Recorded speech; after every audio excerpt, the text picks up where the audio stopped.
क्या आपने कभी ये सोचा है कि दो बिल्कुल साधारण से दिखने वाले लिक्विड्स को मिलाने पर टेस्ट ट्यूब अचानक से गर्म क्यों हो सकती है? ये एक बहुत ही कॉमन ऑब्जर्वेशन है लैब्स में। हाँ, जैसे हमारे सोर्सेस में एक बड़ा दिलचस्प केस है। जब एसीटोन और क्लोरोफॉर्म को मिलाते हैं तो मिक्सचर न सिर्फ गर्म हो जाता है, बल्कि उसका जो टोटल वॉल्यूम है वो दोनों लिक्विड्स के इंडिविजुअल वॉल्यूम्स के जोड़ से भी कम हो जाता है। अच्छा। मतलब 50 ml और 50 ml मिलाने पर 100 ml नहीं बल्कि शायद 98 ml मिलता है। तो ये लिक्विड गया कहाँ और ये गर्मी कहाँ से आई? आज हम इसी मॉलिक्यूलर जासूसी को करने वाले हैं। ये कोई जादू नहीं है, ये प्योर केमिस्ट्री है।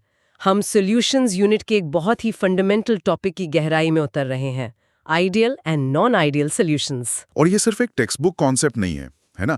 ये हमें बताता है कि रियल वर्ल्ड में केमिकल्स असल में एक दूसरे के साथ कैसे बिहेव करते हैं। एग्जैक्टली। और क्यों वो हमेशा मतलब सीधे साधे नियमों को फॉलो नहीं करते। इसी को समझकर हम असली केमिकल प्रोसेसेस को कंट्रोल कर पाते हैं। ठीक है, तो चलिए इस गायब होते लिक्विड और अचानक पैदा होती गर्मी के रहस्य को सुलझाते हैं। बिल्कुल। ओके, तो किसी भी जासूसी की तरह हमें पहले ये समझना होगा कि एक नॉर्मल या आइडियल सिचुएशन क्या होती है। मतलब एक आइडियल सॉल्यूशन आखिर होता क्या है? एक आइडियल सॉल्यूशन, जैसा कि नाम से ही लगता है, एक परफेक्ट थ्योरेटिकल सिनेरियो है। कल्पना कीजिए कि हमारे पास दो तरह के मॉलिक्यूल्स हैं, ए और बी। ठीक है। एक आइडियल सॉल्यूशन में ए और ए के बीच का अट्रैक्शन, बी और बी के बीच का अट्रैक्शन और ए और बी के बीच का अट्रैक्शन, ये तीनों फोर्सेस बिल्कुल एक जैसे हैं। अच्छा, तो मॉलिक्यूल को कोई फर्क नहीं पड़ता कि उसके बगल में कौन है, ए है या बी? प्रिसाइसली। ये वैसा ही है जैसे एक ही साइज की लाल और नीली गेंदों को एक डिब्बे में मिला देना। उन्हें कोई फर्क नहीं पड़ता, वो बस रैंडमली मिक्स हो जाती हैं। हाँ, समझ गया। और जब ऐसा होता है तो मिक्सिंग के दौरान ना तो कोई एनर्जी निकलती है और ना ही एब्जॉर्ब होती है, यानी change in enthalpy delta H mix 0 होता है। बीकर ना तो गर्म होगा ना ठंडा। बिल्कुल। और वॉल्यूम में भी कोई बदलाव नहीं आता। Change in volume delta we mix भी 0 होता है। 50 ml और 50 ml मिलाने पर एग्जैक्टली 100 ml मिलेगा। ये सॉल्यूशंस राउल्स लॉ को परफेक्टली फॉलो करते हैं। यहाँ पर एक आम कंफ्यूजन होती है जो मुझे भी थी। स्टूडेंट्स अक्सर आइडियल सॉल्यूशन का मतलब सबसे अच्छा या परफेक्ट सॉल्यूशन समझ लेते हैं। हाँ, ये बहुत बड़ा मिसकॉन्सेप्शन है। आइडियल का मतलब बेस्ट नहीं है। इसका मतलब है एक आइडियलाइज्ड मॉडल या एक थियोरेटिकल बेसलाइन। एक स्टार्टिंग पॉइंट जैसा। हाँ, एक स्टार्टिंग पॉइंट जिससे हम रियल सॉल्यूशंस को कंपेयर करते हैं। असल दुनिया में लगभग सभी सॉल्यूशंस नॉन आइडियल ही होते हैं। एक मिनट, अगर असल दुनिया में ज्यादातर सॉल्यूशंस आइडियल हैं ही नहीं तो हम इस कॉन्सेप्ट को पढ़ते ही क्यों हैं? बहुत अच्छा सवाल है। ये वैसा ही है जैसे फिजिक्स में हम फ्रिक्शनलेस सरफेस के बारे में पढ़ते हैं, ये जानते हुए कि रियल वर्ल्ड में फ्रिक्शन तो हमेशा होता है ना। राइट। आइडियल सॉल्यूशन का कॉन्सेप्ट हमें एक रेफरेंस पॉइंट देता है।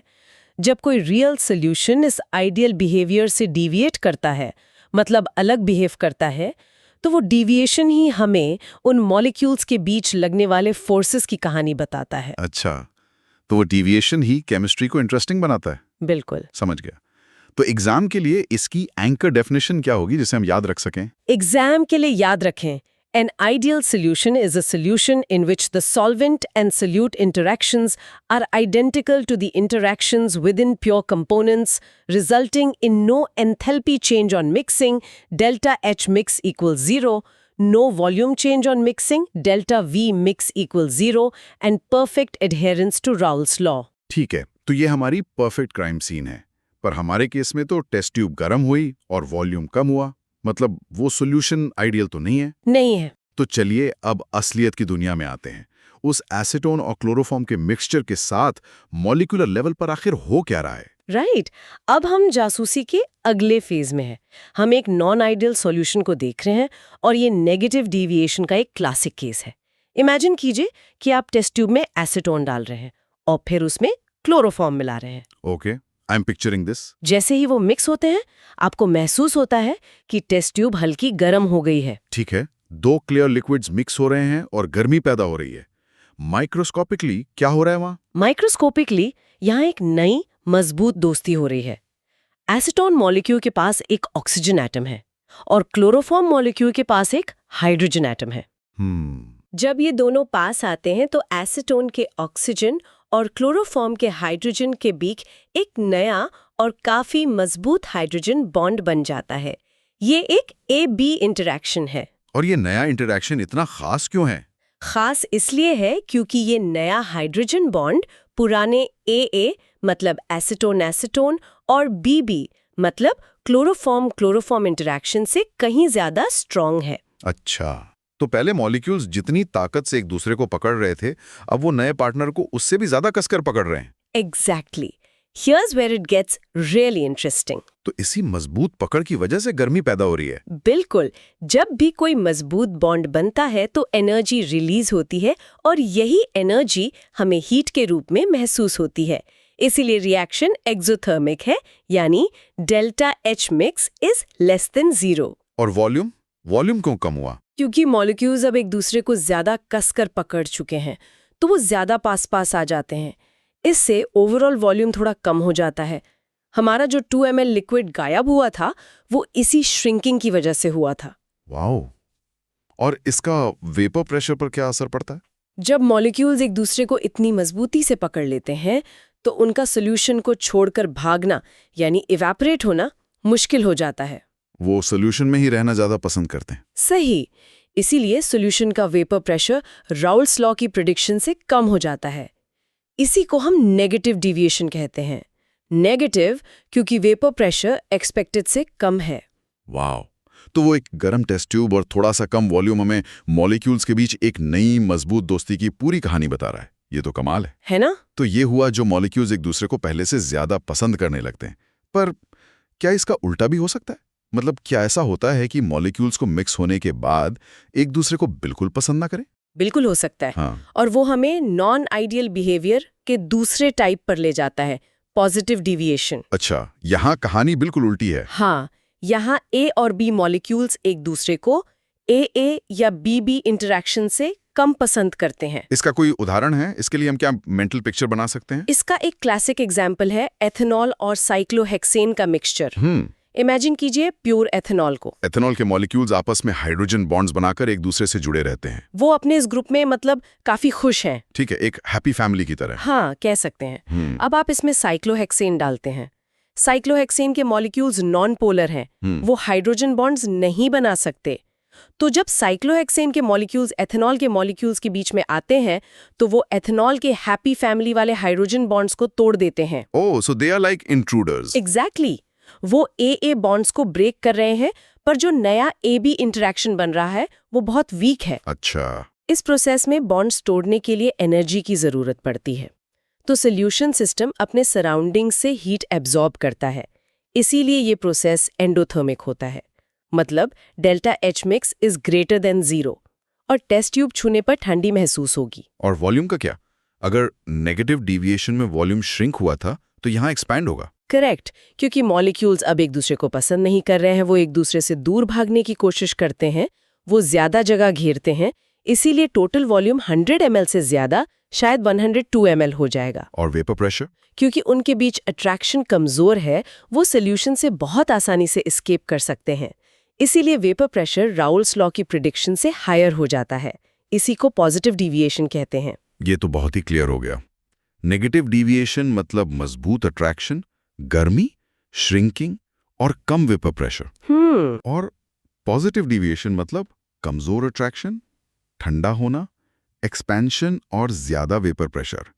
पर ये सब जानना लैब के बाहर रियल वर्ल्ड में कहाँ काम आता है? इसका एक बहुत बड़ा इंडस्ट्रियल एप्लीकेशन है, एजियोट्रॉपिक डिस्टिलेशन।